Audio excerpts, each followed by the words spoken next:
Today, we're diving into the Indian Rebellion of 1857. This was a massive, violent upheaval that almost shattered the British Empire and completely redrew the map of modern India.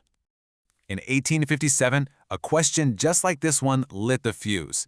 But the truth is, the powder keg of resentment had been filling up for 100 years, just waiting for that one single spark to set it all off.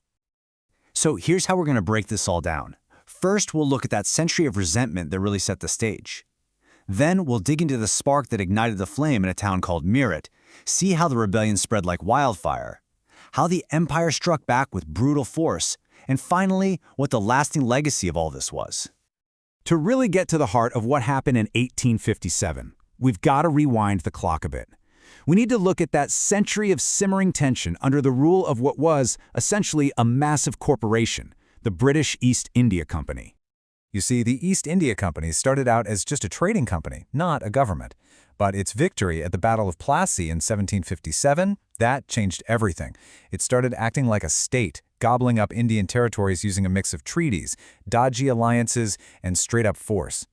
The final straw for many was the annexation of Oudh in 1856, because, and this is key, a huge number of the company's own soldiers came from that very region. And what's really fascinating here is how these problems affected pretty much every level of Indian society. You had princes losing their kingdoms because of policies like the Doctrine of Lapse, which basically said if you didn't have a biological son, your territory went to the British. You had landowners and peasants getting totally crushed by insane taxes. And on top of all that, there was this growing fear that British social reforms and Christian missionaries were threatening the very fabric of both Hindu and Muslim life. Now, the company's own army was like a mirror of Indian society itself. And this is a super important point. The Bengal army, which was the biggest of the three, was packed with high-caste Hindus from that region we just mentioned, Oudh. For years, the company had been careful to respect their religious customs. But that respect started to wear thin, and these soldiers felt like their entire identity and status were on the line. So, you've got this powder keg of political, economic, and religious anger just sitting there, ready to blow. All it needed was a single spark. And that spark came from a new piece of military gear. This is just a perfect example of a massive cultural blind spot. To the British, the new Enfield rifle was simply a military upgrade. But for the Indian soldiers, the Sepoys, it was a profound crisis of faith. Why? Well, the cartridges were rumored to be greased with cow and pig fat. Cows are sacred to Hindus and pigs are forbidden to Muslims. And to load the rifle, you had to bite the cartridge. This wasn't just a military order. For them, it felt like a demand to destroy their souls. So in the garrison town of Meerut, the situation just exploded. 85 soldiers who refused to use the cartridges were publicly humiliated, stripped of their uniforms, and thrown in jail. The very next day, their comrades rose up in a fury, killed their British officers, and broke the prisoners out. Then they made a historic decision. They marched on Delhi, the ancient capital of the Mughal Empire. Now in Delhi, the rebels went looking for the blessing of the 81-year-old Mughal emperor Bahadur Shah Zafar. You have to understand, he was a poet with basically zero real power, and at first he was terrified. But when the rebels declared him the emperor of Hindustan, the whole mutiny transformed. It wasn't just a soldier's protest anymore. It now had a symbolic leader and a national cause, restoring the Mughal Empire. All right, the fall of Delhi sent shockwaves across northern India.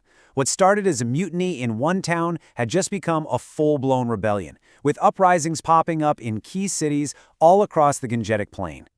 In Kanpur, which is now called Kanpur, a small group of British soldiers and civilians, including women and children, was surrounded by rebel forces.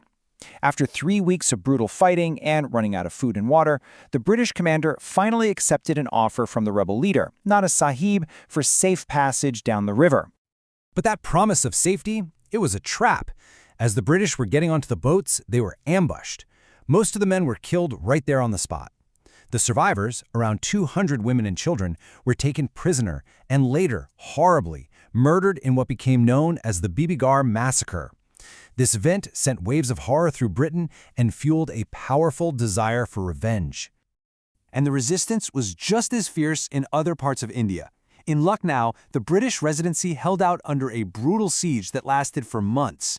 And in the state of Jhansi, its queen, Rani Lakshmibai, whose kingdom had been stolen through that Doctrine of Lapse we talked about, she stepped up and became one of the most legendary leaders of the entire rebellion. The speed and the scale of this rebellion absolutely stunned the British. For a moment there, it really looked like their control over India was just gone. But that initial shock quickly morphed into a methodical and incredibly brutal campaign of reconquest, as the empire brought its full military might to bear.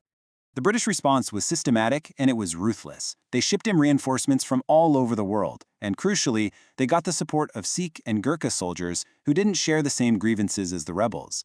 After a long, bloody siege, they took back Delhi and then unleashed an absolute wave of vengeance, executing rebels and civilians with horrifying efficiency. You can feel the horror of the British retribution in the words of young officers like Edward Vibart.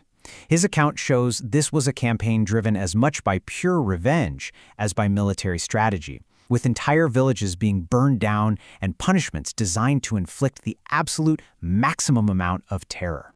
So let's just talk about the human cost for a second, because it is staggering. While around 6,000 British were killed, it's estimated that over 800,000 Indians died. And that's not just from the fighting, but also from the famines and diseases that broke out afterward. This was one of the deadliest conflicts of the entire 19th century. By 1859, the fighting was over. The rebellion had been crushed, but its impact was immense, fundamentally changing the relationship between Britain and India and kicking off a brand new era. The entire political landscape of India was transformed. The East India Company? It was dissolved, gone. India came under the direct rule of the British Crown, which is the period we know as the British Raj. The army was totally reorganized. Recruitment now focused on what the British called martial races, like Sikhs and Gurkhas. And that policy of aggressive social reform was tossed out in favor of a much more hands-off approach to Indian religious traditions. To mark this new era, Queen Victoria issued a big proclamation.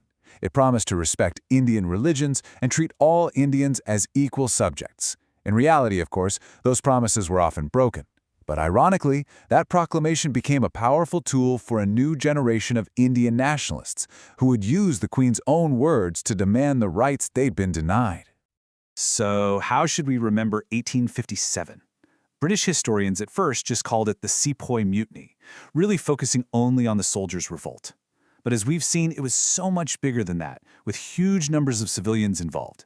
In India today, it's widely known as the First War of Independence. And that debate over its name really gets to the heart of the deep, complicated legacy this conflict left behind, a legacy that people still argue about to this very day. The Indian Rebellion of 1857 was a brutal, complex conflict, and its legacy is long. To explore more of the region's fascinating history, make sure to check out our South Asia History playlist. And for more deep dives just like this one, go ahead and subscribe to Notebook Summaries. Thanks for watching.